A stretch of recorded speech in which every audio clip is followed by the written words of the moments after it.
What is up, guys? Today I'm going to be doing a top 5 summer baits that I use on the yearly every summer. And so yeah, I'm going to go over first a Squarebill.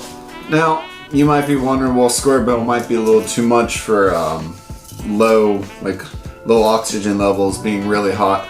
But to be honest, I catch Squarebills all year round, but there's ways you have to work them.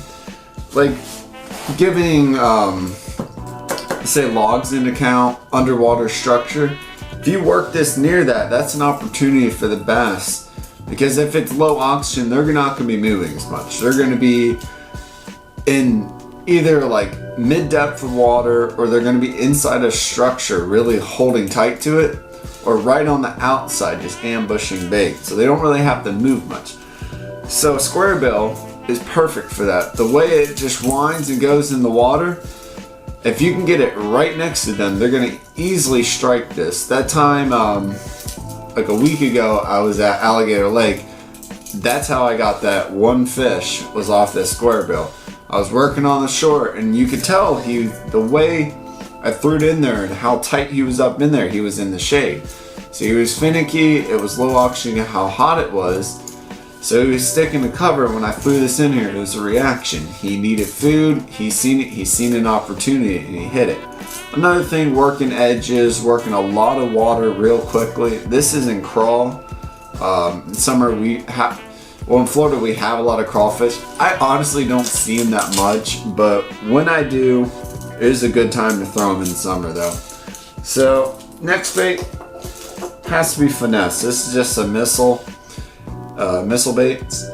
Now, I'm saying finesse because of just, in summer in Florida or anywhere else, usually the fish are going to be a little bit more finicky, but it is definitely a month where they're feeding. But when it's really hot like it is here in Florida, where it gets about 105 degrees in Florida and the humidity is 90%, definitely throwing something smaller, just a lot more sleek profile, nothing too like out there, but definitely you still want something that has profile. Now you can see how I still pick crawl. It has the little claws there, but it's a lot more slender. You're able to really work it into stuff, into grass, into little sticks and ledges and stuff without getting caught up.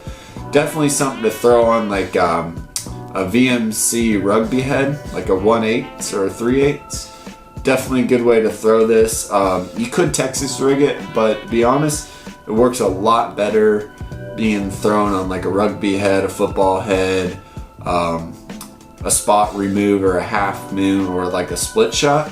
Definitely a good way to use it. Work in the edges, really everywhere. If you want to work at weightless, like a Texas rig, so you can let it slowly fall to the bottom so the fish can see an opportunity and it's falling, it's a great way to use it. So that's one. Next I have to go over really good is a jerkbait. A soft jerkbait are so versatile. I cannot even express how versatile they are. Now there's a lot of ways you can rig up soft baits, well, soft jerkbaits. You can rig them on their back like a wacky rig. You can work them like a dying shiner or a dying shad. That's one way. You can work it near ledges really fast, jerking it like bait's trying to get away. And another way you can work it Texas rig, a weightless, and you can slowly like jerk it just like you would with the jerk bait that sinks. You're gonna jerk it, let it come up, go back down, so it just looks like a bait that's like scuttering away, try to get away, but it's kind of dying. And the bass definitely take a big look at this, and it's just impression of looking like a bait.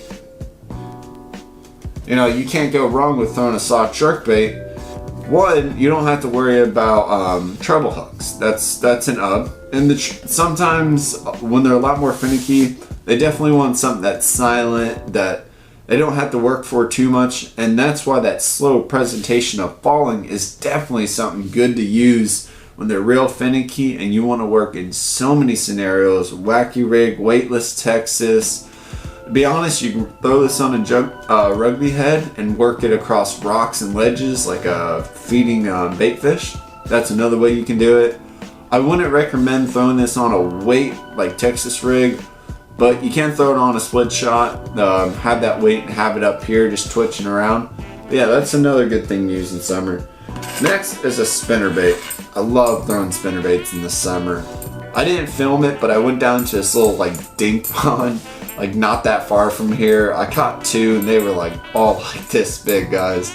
Wasn't much you're missing, but yeah, definitely throwing this. See, one thing I'm not sure everybody takes into account for, but these blades, they look like shads. When it's going through the water and they're spinning, it just looks like a little school, a little 2-pack of shads going by. And that's another thing you gotta take into account for, because spinnerbaits can be thrown in all types of situations. You know, ledges, you can't like bounce them around and everything. It's not like a super versatile bait, but you can definitely work in a lot of scenarios. You can work these all year round, to be honest. Working these around sticks, logs, falling down trees right on the outside is great, because it puts off a lot of vibration in water, a lot of shine. It really gets bait going. Well, it really gets a bass going. And depending on what color you're using, I can't really remember what color this is, but it kind of looks like a shad almost. But yeah, definitely a good thing to throw in summer around falling down trees, ledges, and whatnot, and cattails too. So yeah.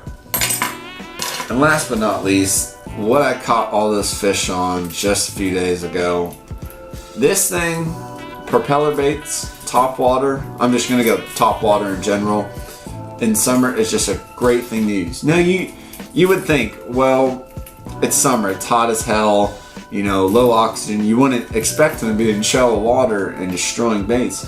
Well, in fact, they are, because shallow water is a lot easier for them to ambush and get prey, because they're in point in shallow water. In deep water, bait can go everywhere. They can disperse really easy. In shallow water, they only got so far to go, and only so deep they can go. So top water being one, it can be a frog, it can be flies on the top. There's all sorts of stuff bass think it is, but to be honest, it churns up a lot of water, and it really makes it look like something's going across the water, and it really stirs them. And yes, fishing in summer is a great way, and even all year round. Top water is an all year round thing, and especially in Florida, like in the morning I was fishing. I picked the morning just because of it was a lot cooler, and the bass were going to be a lot more out to get something, you know. They're not sitting in their cover. As you can see in the video, they were tucked into a corner, which is pretty expecting out of a morning and out of bass in general. They rather be in corners and sections, because if you're going to find bass anywhere and you have a choice, if you were at a lake that has a cut or a corner or a rock ledge, you most likely are going to want to pick the rock ledges, the corners, the cuts, the little reservoirs, the fallen down trees, instead of picking the middle. Yes, you can get a lot of fish in the middle, but working all those small points are where bass tend to hide out more. It's in their brain to think they're predators, they're ambush predators. They rather ambush their prey and then going and find it. So yeah, guys, that was just a quick going on about my top 5 summer baits. I throw a lot of baits, but these are definitely some like to-go baits. I always throw these kinds all year, and especially in summer. So yeah, guys, tell me what you want to see. If you want to see more of these, you want to see more top 5s, and if you want me to see, if you want to see me going over my tackle box, because I got a few more things in there. So yeah, guys, like always, give me some support. Drop a like, drop a subscribe, and yeah, guys, it's been Rolling Rossi, and keep it rolling. Never stop.